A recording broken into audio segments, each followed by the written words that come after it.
for Cisco. So in addition to partners and account team, you've got specialists from Cisco, and that's what I do.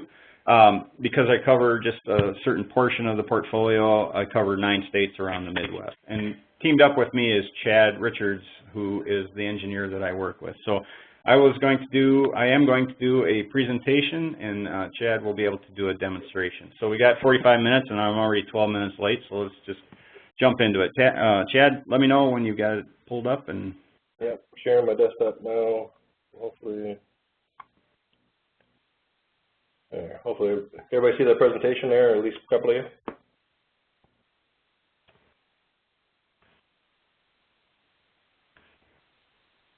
Nick? Yes. Oh, you can see it? We're all set. Yep, we're all set.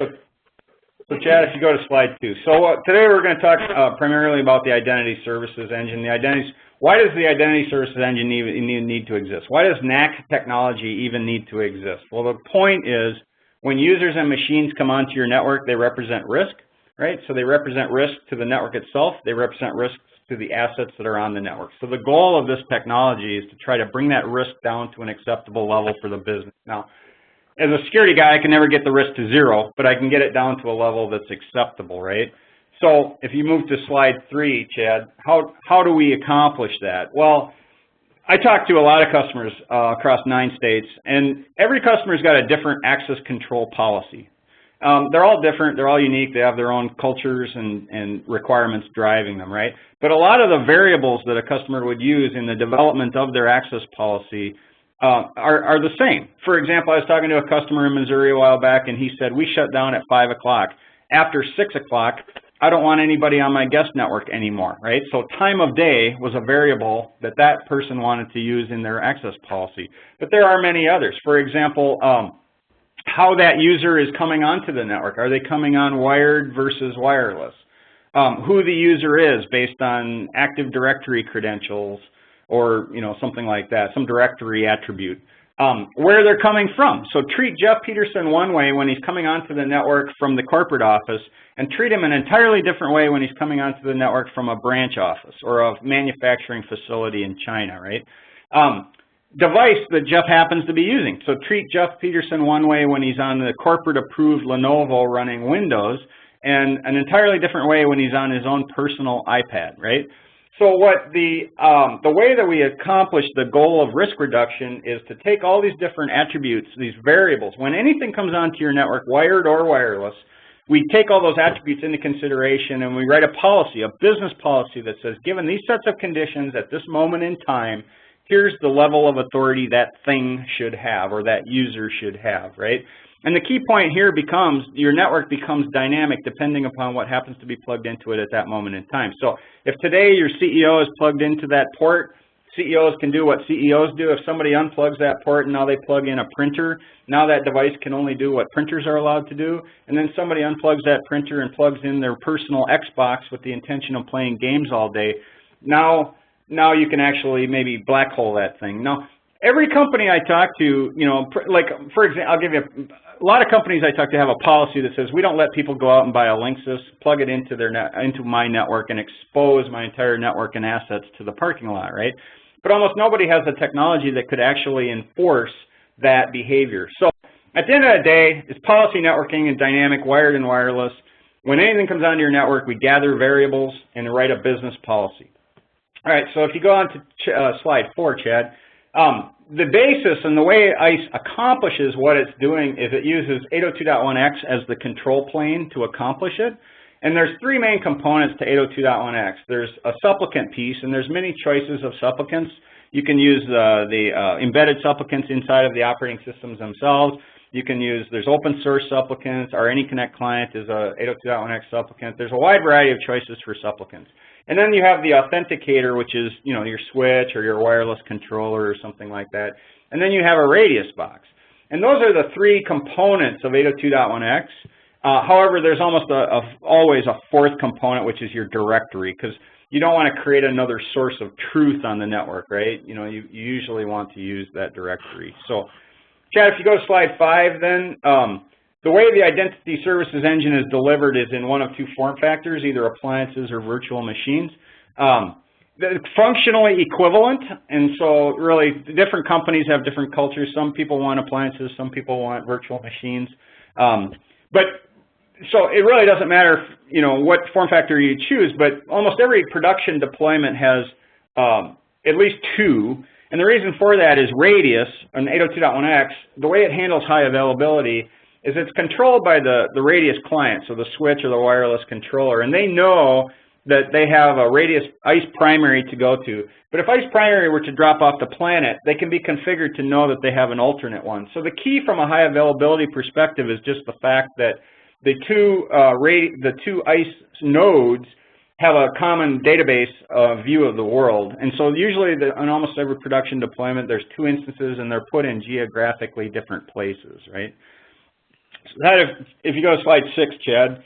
Now, the functional components that make up ISE is you get an enterprise class Radius server, and with that Radius server alone, you already know many components of the network, right? You already know, you know, when the Radius request comes in, you know, did it come from a router or a wireless device, so you know method of access.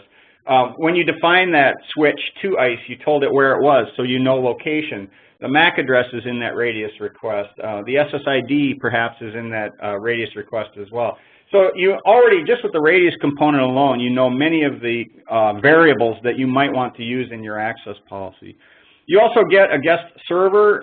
You know, that guest server is a problem. The guest access is a problem that everybody these days kind of has to solve.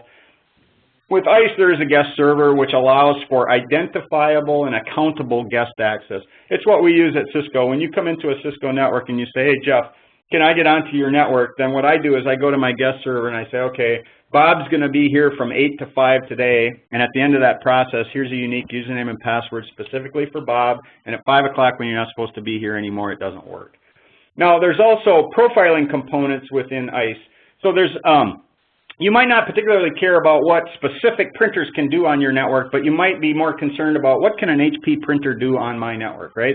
And so your network produces a lot of information, and what this profiling component of ISE does is it observes what's going on, and it says, based on what I am observing with a high degree of certainty, you sure look like an iPad, or you sure look like a phone, right? And then with that profiling component, then you now have device type, and then that device type variable is usable in your policy.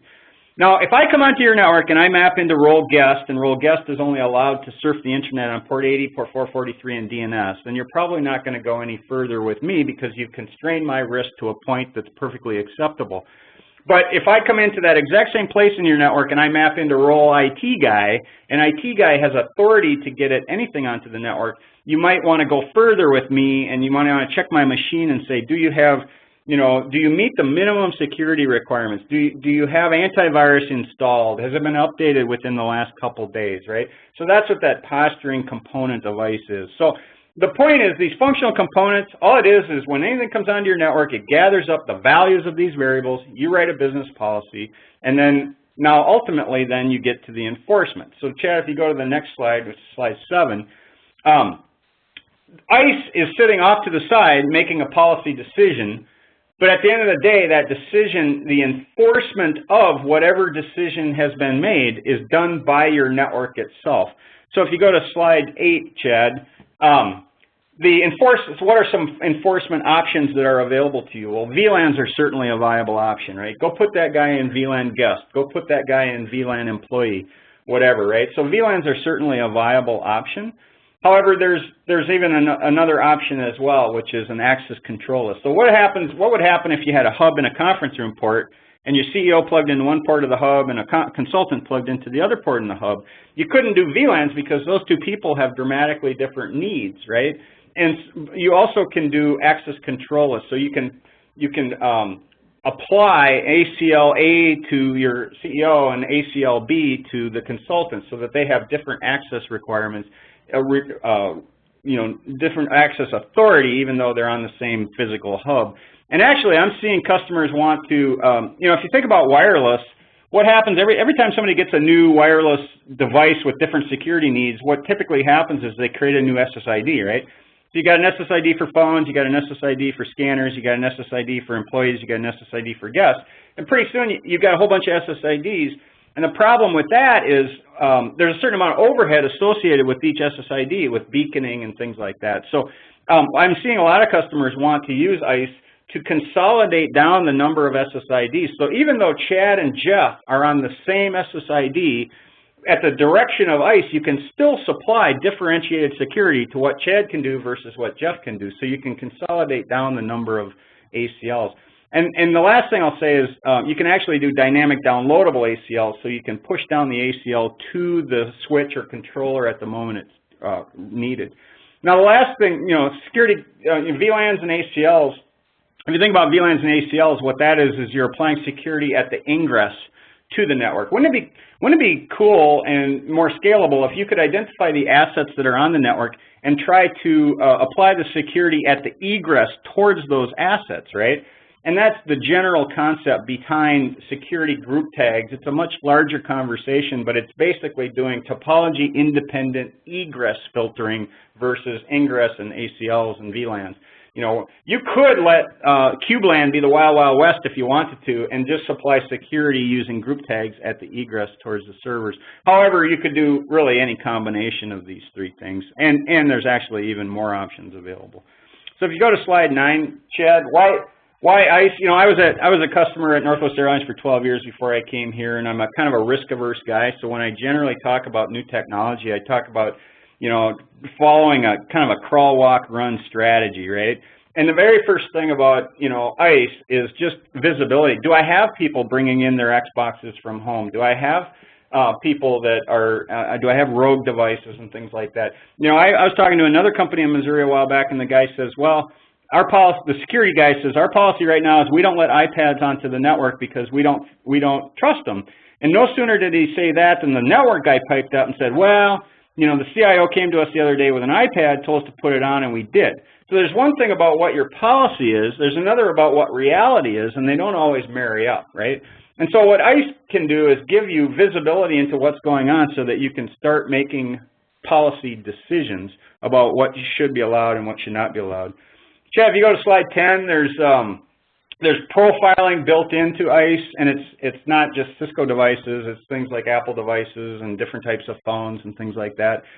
But there's also a mechanism within ISE that you can write your own policies. So like, let's say manufacturing. Manufacturing a lot of times has a lot of different types of devices, things like like a Rockwell PLC or whatever. And let's say ISE doesn't even have a profile for a Rockwell PLC. Well, you certainly can, there's a mechanism within ISE that if you know what the characteristics, if you know what a Rockwell PLC behaves like on the network, you can write your own profiles, so that devices, you can control those types of devices if they have unique needs as well.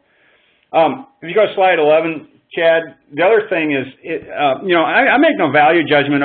Some companies want to embrace BYOD, and other companies need to resist BYOD.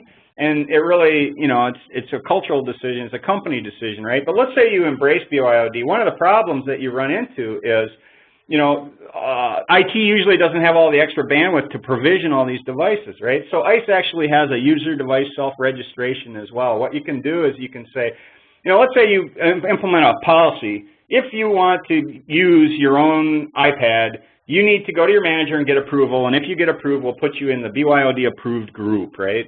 Now what ISE can do is when a new iPad shows up onto the network, it can say, hey, I see that you're Jeff Peterson, you're in the BYOD approved group, but you're on an iPad that I have never seen before. And what ISE can do is send you over to a device self-registration page where ISE could actually deliver a certificate to that device, and it could also deliver the IT approved wireless profile. And so the next time that iPad shows up, it's already been provisioned, and IT did not necessarily need to get very involved in that process, right? So it's actually, if you wanted to embrace BYOD, there's a user device self-registration capability within there. Now, if you go to slide 12, Chad, then let's say you embrace BYOD, what are some characteristics of those smartphones and tablets, right? Well, one of the characteristics, they tend to get lost and stolen a lot, right? And so if you do user device self-registration, what the user has is they have a My Devices portal page. And so the user can, let's say they can't find their iPad someday, and it's been provisioned to work on your network, right? So what they can do is they can go to My Devices portal and they can report it lost. And so if that device were to show up on your network, it would not function properly. Now, the other thing is, let's say it was only misplaced. So what they can do is later on they found their iPad, they can come back into this My Devices portal page and they can reinstate their own device. You know, and again, IT did not have to get very involved in that process if they did not want to. If you go to slide 13, Chad, this is just the user guest experience page, and again, this supports wired and wireless. So like a lot of people, they only really prepare for wireless guests on their wireless network. But what would happen if somebody were to walk in, unplug the printer, and plug their personal laptop into that printer port? Well, this guest services functionality supports both, is the exact same experience, both wired or wireless, right? And it's kind of that hoteling experience that we all have seen already, where you give them some credentialed access, you throw them the terms and conditions, and then you let them onto the network, right? So that's the guest services. If you go to slide 14, 1.2 is the latest release, and if you go to slide 15, Chad, there's quite a bit of features that came into 1.2, some things that customers really were looking forward to, like the 64-bit architecture at a minimum. You know, that improved the scalability. ISE is based on number of endpoints, and prior to 1.2, the maximum number of endpoints for ISE was 100,000 endpoints. Now with the 64-bit architecture and everything, and a couple different changes, now it's 250,000 endpoints. But if you go to slide 16, I just wanted to talk on a couple features about what was so interesting in 1.2. One is, prior to 1.2, the profiles that I had talked about in the past were part of the code. So if an iThing 9 came out tomorrow, you would have to upgrade some code to get a pre-built profile from Cisco about what an iThing 9 looks like. Now with 1.2, it's actually a feed service. And so we can deliver new devices independent of the code with more velocity. So as new devices come out with different capabilities, we can deliver them in a much quicker manner.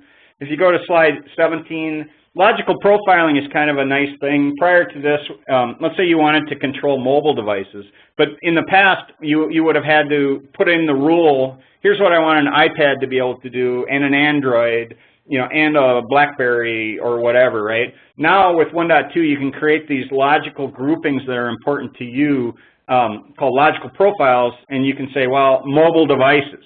And then you can put whatever mobile devices you want to be in that logical profile, and you can use that logical profile as in the rule, so it improves the scalability in of the writing the rules. If you go to slide 18, Chad, I told you that ISE could push down an access control list down to a switch, but the problem in 1.1, it didn't actually check the integrity or the syntax of that ACL. So although you could push an ACL down, you didn't know if it actually would work or not.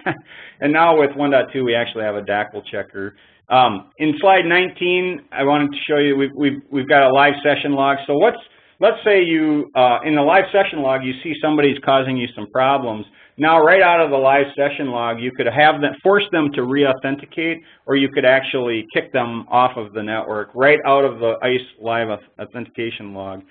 But slide 20 is actually one of the things that many people have been looking. So at Cisco, we've got if you want to get into a certain part of Cisco's network, you know, our security department had a policy that says you had better be managed by an MDM and you better have device level encryption turned on in order for you to gain access to this part of the network. Well, ISE by itself from a network level can't figure out that device level encryption is turned on or if the thing is jailbroken or whatever, right? So in the 1.2 release, what we did is we announced MDM integration with a variety of MDM vendors. So MDMs are good at device management. ISE is all about risk management. But now ISE can actually query the MDMs and get more variables upon which ISE can make decisions. And I know Netrix has a big partnership with MDM providers, so that they can actually make recommendations related to that. So we do have API level integration. So now if you go to slide 21, Chad, What I'm just showing here is the new sets of variables that the MDM integration provides. So now we can actually query Xen and say, hey, is this device managed by you? Does it have, disk level encryption turned on? So it's a whole new set of variables that are now available through this MDM integration that you can make policy decisions and reduce the risk to the organization that these, the one thing about this whole BYOD world is it's no longer dominated by Microsoft, and these new devices have new sets of risks, they've got new sets of security concerns, and you now, through this MDM integration with companies such as Xen, you can with products such as Xen, you can actually make better informed decisions. So anyhow, that's what I had to say. I apologize that I had the technical difficulties in the beginning, and I went pretty quick through that, but I wanted to make sure that we get to the demonstration. So, so Chad, I think that's the presentation part, and if you want to take control and maybe start, we wanted to show you the ISE interface. Hey, Jeff, while you pull that up, we have a quick question. Sure. Absolutely. Is ISE included in Prime? Prime, Prime is like a brand. So Prime, it's like a Ford, but you don't buy a Ford, you buy a Ford Focus or whatever. So Prime is our high-level umbrella for management solutions. And I think within that you have products, and I think like Prime infrastructure is most likely the one that the question is about. And ISE is not, Prime is not included with ISE. However, there's integration between ISE and Prime infrastructure. So for example, let's say you were troubleshooting something using Prime infrastructure. Without ISE, all you would see is its IP address A. But with ISE and the API integration between ISE and Prime infrastructure, now you would actually see not only was it IP address A, but they were on this switch port. It was Jeff Peterson logged into a Windows 7 box on this switch port at that moment in time. So they're not included together, but it's that 1 + 1 = 11 effect. They're each independently good, but when put together, they're even better. Great, thank you. All right, so this is the front interface for ISE. This is what we call our front dashboard, or a lot of people coin it a single pane of glass for all the information coming across here. But so this is a demo system I have here. So my numbers are not as great as they would be in a normal installation or whatever. But so we see I have a total number of 9 endpoints here. I have 3 active endpoints. I don't have any active guests. Total profiled endpoints are here. Each one of these spark lines, as I move over them, gives me a little different snippet of information for a slice of time. And then we see the number of, or the percentage of compliancy across my site for everybody. I'm running this on a single system, so all personas are running in a single VM, and that's why we see one listed here. If I did have, depending on the size of my environment, if I needed multiple personas, if I needed to split out maybe my administration and my monitoring, and then have kind of the workhorse, split out into another VM, all those would be listed here in the single instance. We see all the different alarms here. Some of them are just because this is a demo system, and some of them, sometimes things, inactivity and things like that chime in. We also see the authentications that are happening here. We can kind of get a little breakdown depending on identity store. We see AD or internal endpoints. We see identity groups. We can pull down and get some of those identity groups listed there. And then same thing for profile activity. We can see the different endpoints that were profiled here, along with some of the compliancy, which I'm not doing, so there's not much data there. Also from here, one of the cool things in 1.2 is our improved search feature, and so we can search throughout the, and this is where naming comes in, really important when you're setting everything up. You make sure you name it accordingly to what you're using it for. So I can search on a user. I've been using the doctor here, right? So we can search, and once I start typing, it starts populating. You see, there's authorization profiles that are here, but I'm actually going to go look at the user. And so when I click on the username, it'll bring up information about this user, about the different devices that are logged in underneath that username, or that may have been logged in the past, right? So So we see the green check mark of something that's live right now. And so we can see all these and kind of, it'll break down depending on the user or depending on what you're looking at, right? It'll break it down into different authorization profiles that may have been given to the different devices or different locations maybe they're coming in from or whatever. And so you can export these results. You can also dig into them. So if I wanted to go look in deeper into, say, this Windows 7 workstation, I could go in and I could move over and I'll start bringing up details of the authentication that has happened. We can actually move over into each one of these categories to see, you know, what has happened at what time for the actual authentication. And then we see the endpoint details here. These are some of the attributes that were gathered across time for, you know, different things for authentication, accounting, and even profiling the details here, which we have a different place where we can get even more details, but this is kind of just upfront, you know, quick understanding of what's going on within here. And so then notice while I'm working here, right, one of my endpoints dropped off, and so it gives us kind of a real-time counter of what's happening live here. And then we also move into kind of the operations, and this is kind of the live authentications that are happening here. And so it'll show us each authentication as it happens. This I have it set to update every 5 seconds, so it'll kind of roll through here. We see that you know, we have different pieces here, right? So we have identity, different users, the corporate user, the doctor user. We see the different devices here for the endpoints. Let me turn off some of this. Sometimes it refreshes so fast that it I can't find my mouse sometimes. Moves out to 30 seconds. So we'll see that we have the MAC addresses right there listed for us alongside with the actual endpoints that it's listing here. The actual network devices. I'm bringing everything across a wireless LAN controller. If there was switches, or you know, if you did, and this also could go into your labeling, right? So you could label it as just, you know, switch 2, but you could also label it as switch, you know, floor 6, closet A, you know, even down to the port, you know, port, you know, 6, or even say, you know, even get to the endpoint of the port to where you say cubicle 10 or whatever, you know. Here's the different authorization profiles, and we'll kind of look at how those are kind of set up, and we'll see the different ones for different Apple, or we see my doctor's coming in, he's actually using a certificate, so he's actually using the TLS, which we'll look at that here. And then we see some of the identity groups of registered devices or the Apple group. Registered devices goes back to that example Jeff showed us with the My Devices portal.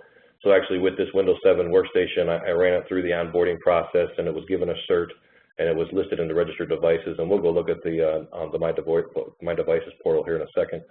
But if we actually go look into this process here for authentication, one here on the side here, we see the step-by-step process of the authentication, right? So you know, in troubleshooting, this is invaluable to get this level of information for understanding not only all the TLS encryption and how that's handled, as well as, you know, what authenticator that we're bouncing against, you know, and we see that we're looking at the Active Directory for doctor. We see that you know, that was successful. We see that, you know, it matched a certain rule, and then it was given an authorization profile at the end here. We also see other pieces of information that were kind of picked out as interesting information, all the way overview up top here, which is kind of like probably the most valuable information, I guess, for what is it, who is it, you know, what is it, what do they end up getting. And then we get down into some of the other information of maybe the session ID, maybe we're looking at the actual NAS IP of the device that brought in the authentication.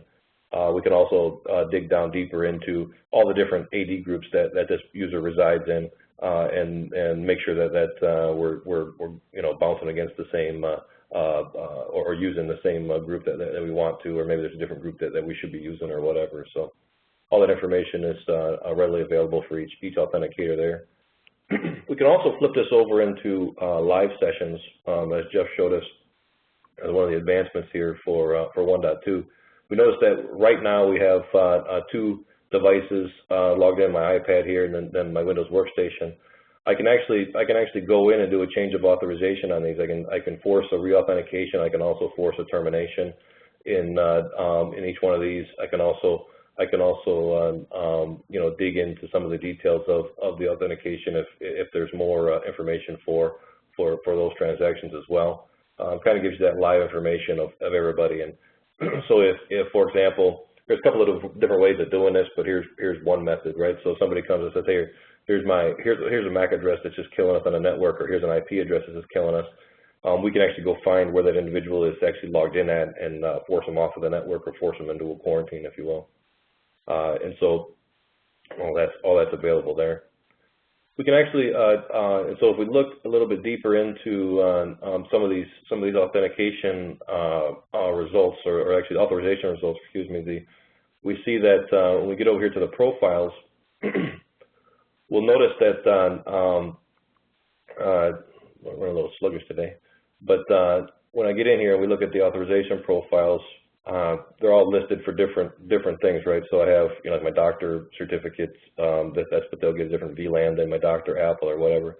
But if we go in and we look in one of these, we can see like some of the common tasks that are listed up here, right? We can do an accept, or we can do a deny, and so those are all listed there. We can also do that downloadable ACL Jeff was talking about, where we push that ACL from here down to the switch, and if I check this, right, it gives us the list of the ACLs that are available to us that we have. And those are actually listed in a different category here. VLANs, those are all, we can have those changed here. We can actually force the voice domain. All these are more enforcement, right? To where we have the piece to say, well, I'm going to put you into kind of a bucket. I'm going to put blinders on you. I'm going to put ACL, a VLAN, or whatever. We can also do kind of different enhancements for redirection, right? So this is where we get into doing the central web auth. We can do force them into a registration process. We can also redirect them into the registration process of the MDM from here. We can also do some native supplicant provisioning from here, and that's kind of where the onboarding comes in.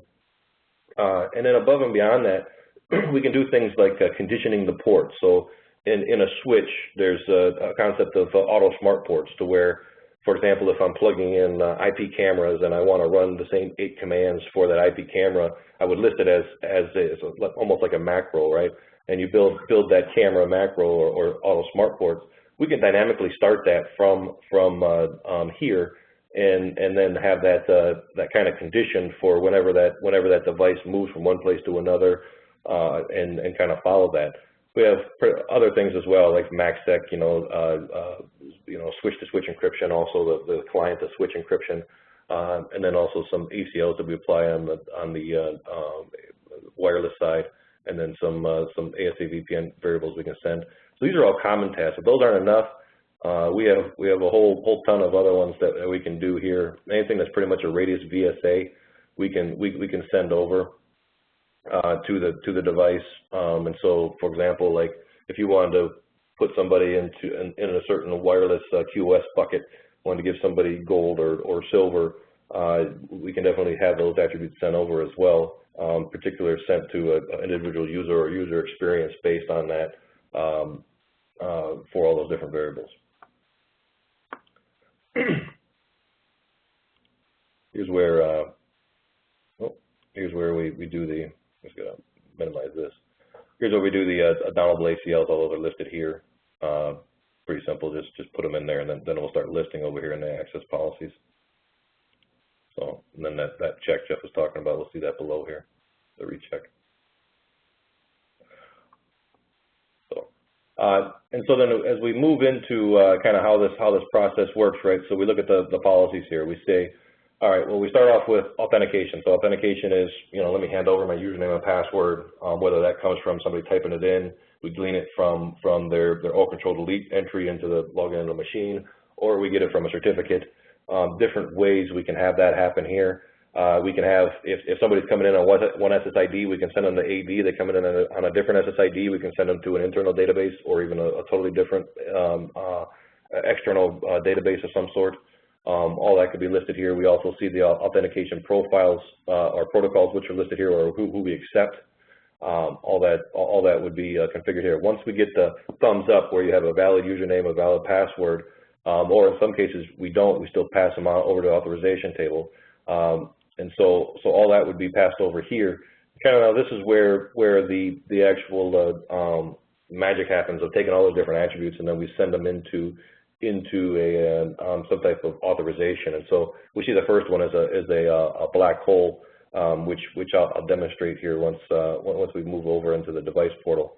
But so we see different ones for admin groups. We see different lists for the guests with you know, if they're coming in as a guest, or they're coming in a wireless MAB, or they're coming in with the Wi-Fi, then we're giving guest access. If this came from the firewall, right? So you know, a lot of people say, well, you know, I use TACACS, and I heard that there's no TACACS in ISE, right? Well, that's true, but a lot of times TACACS, if you're not using TACACS Plus, which means you're not using the per command feature, to where saying, you know, you can do a show run, you can do this command, that command.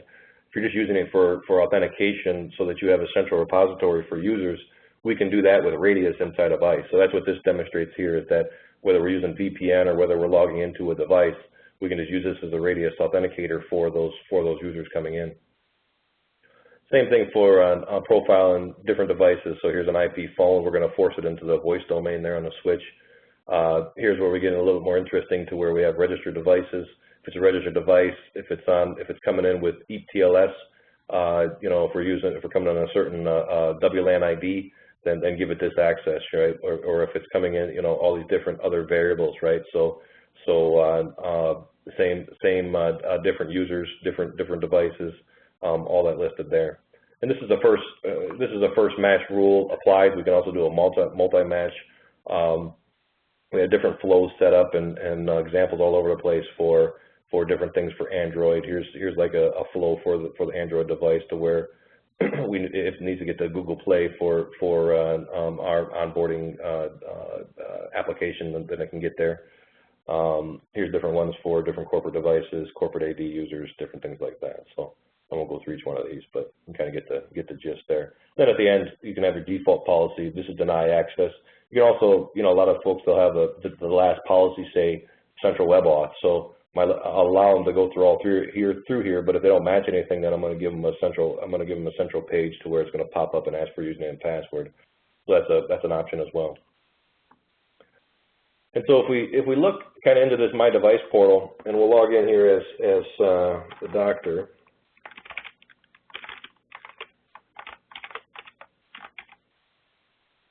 If I can remember the password. And what we'll see is I don't have a lot in here. I think I just have the one. Yeah, so we just have the one device that I onboarded here. So this is my PC. You know, it came in with device ID. It pre-populated the MAC address. So when you're doing here, you can manually enter in the MAC address and add your devices in. You can also, but if you're doing the onboarding process, it'll pre-populate the MAC address for you, and so you don't have to worry about wondering what that is, or your end users wondering what that is. And so, for example, if this PC that I have here, which we know is logged in, because we've seen it authenticated. If I say, well, you know, it's lost, right? So I'm going to say, you know, I'm going to set it to a lost state because I can't find it, and I don't want to get in trouble because somebody uses my machine to log in. Then, you know, indicate as lost. This will network access. This will take up to 2 minutes to complete, which is a lot less than 2 minutes. And so now you see that it's set to lost here. And so if we go back over into ISE here, and we look at the actual operations of what's happening, we'll notice that it does a couple of things. One, it sends a change of authorization, which it bounces the actual connection. Let me move back over here. It bounces the actual connection, and then when it comes back in, it's going to be listed as a blacklist. So we started out here, right? And then this is our bounce. And then when it came back in, now it's listed underneath a black hole device, right? Because it's slated as lost. So now if I go back in and I say, well, you know, I found my device and I want to, you know, reinstate it, so we'll go ahead and we'll put it back in. Then we'll go jump back over here into ISE and see what's going on. And so as I refresh here, we'll see that it bounces that connection again. And then this time when it comes back on, after the bounce, it puts it back into the authorization profile of the doctor's certificate VLAN authorization profile, right? So it kind of gives that protection, and this is more, I guess, more valuable for those tablets that get lost, and this all can be happen without a user calling in, opening a ticket, and stating it's lost or whatever, and having and having somebody else, an administrator, go in here, and this kind of self-management here. They can also go in, and you notice there's some things from the MDM that we can initiate with wipe, corporate wipe, or pin lock there, and so all that's available as well. We give a full list of all the different devices that are here for identities. So as all the different attributes, profiling is always on, right? So we're always gathering information for the endpoints.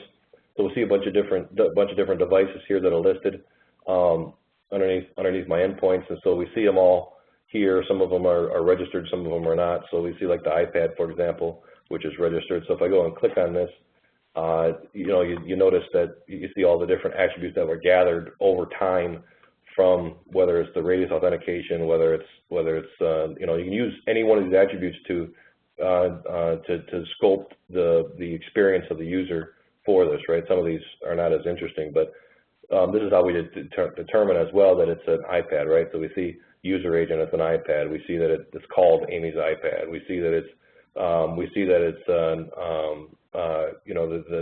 the group is in the Apple MAC address group. We see, so we take all these into consideration, and we use them as kind of a unit to build a level of certainty of what a device is.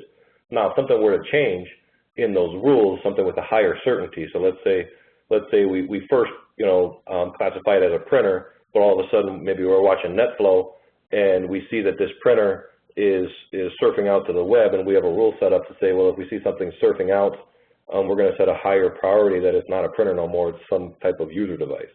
And so the level of certainty will take over, and then it will change the state of the device, and so it won't be classified anymore as a printer, it would be something else. I'm moving pretty quick here, so I'm going to pause there for any questions if there are any. Yeah, if anyone ever has any questions, please feel free to just dump them in chat, and I'll go through them. Okay. All right, and then this is just I won't go through all the different configurations, but here's where we set up like all the different, we can set up Active Directory. This is where we connect into our MDMs. We can also connect into, LDAP, any kind of external sources. If you're using RSA tokens, we can connect into that as well.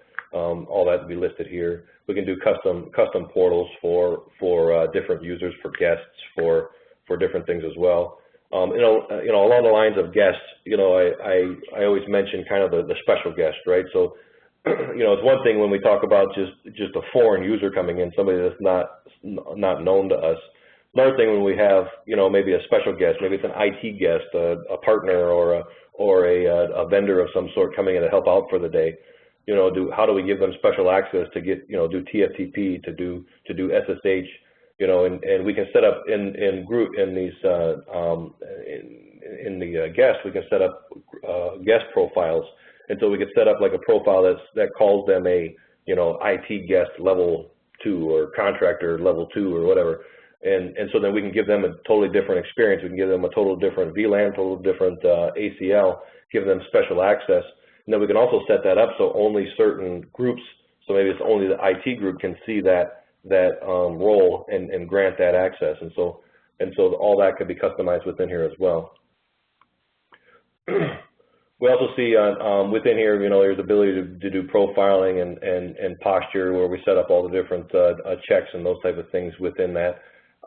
We have the ability to do check for AV, traditional NAC type of stuff. All that's listed here, and all those can be used as compliancy checks.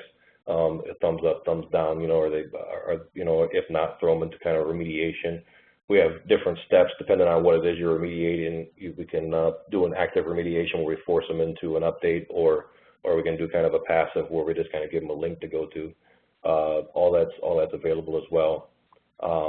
Here's where we can do some of the configuration for the security groups, which is the tag that we apply to some of the packets to be able to identify those as they go into data center or into the firewall. Use that as a separate identifier for security containers or security groups.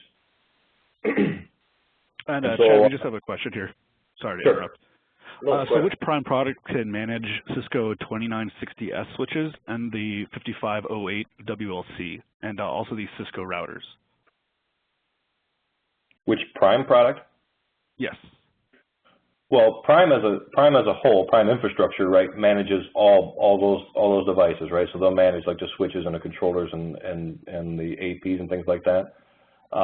When it comes to ISE for this piece, then there is a compatibility list, and pretty much everything that's out today that you can get a maintenance contract ISE supports.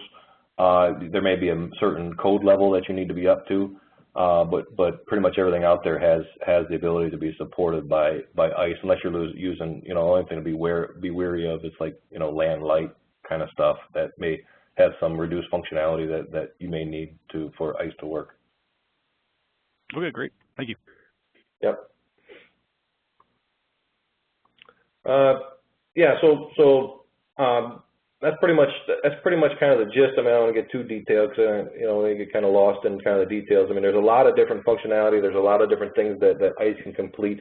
And Jeff kind of went through that. I mean, we can build different experiences for users, for devices, for pretty much give anything identity and different conditions on the network, and give blinders to different folks. So, I use the HR personnel. A lot of people are into application security, and they're like, well, we're good because we have this application security for our HR group, right? So they have the ability to have their username and password, log into the system. They can get the personnel records, they can get everybody's sensitive information on that HR has access to.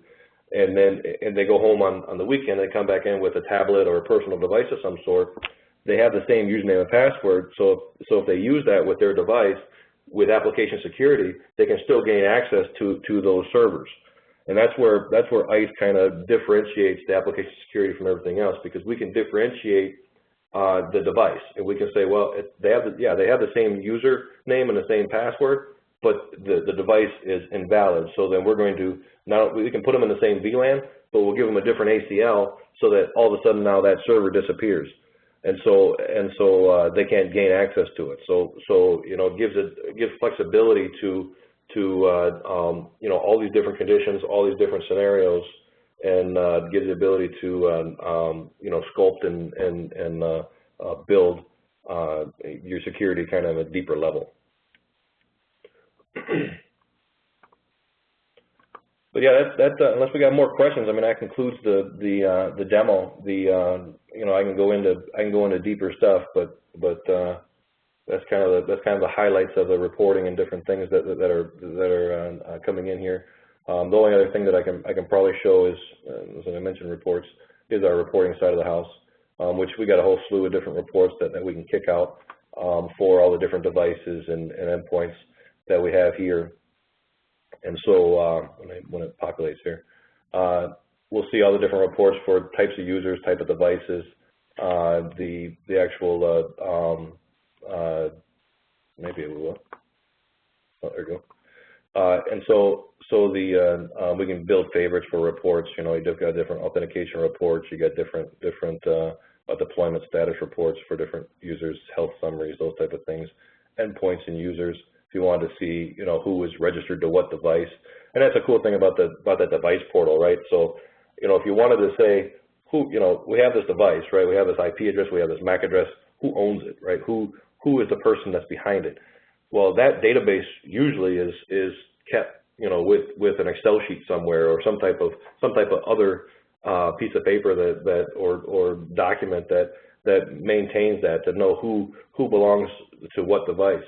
By using the device portal and forcing people to register their devices, ISE then keeps that information and keeps it live to say, okay, well, if I wanted to look at every device that my user one owns, then I could create that list, and we can build reports around that as well of who owns that device. We can also do reports around mobile device management here. So if we wanted to pull up different reports, it gives us a sample here before I actually run the report. You know, if this is what we're looking for, it'll give us all the different devices and you know, all the different, you know, questions, you know, is it registered, is it compliant, those type of things, and we can pull all that out of there.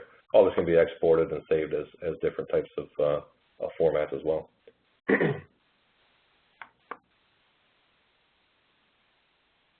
All right, great. Yeah, great stuff. So I just want to thank Chad and Jeff for presenting today, and then I obviously just wanted to thank everyone for coming. At this point, if you have any other questions, feel free to dump them in chat, and we will, you know, address anything. Great. Thanks a lot, Chad. Thanks a lot for everybody. I apologize for the technical problems, but thanks. Yep. All right. Well, it doesn't look like we have any other questions. So, again, I just want to thank everyone for coming, and hopefully you have a great day.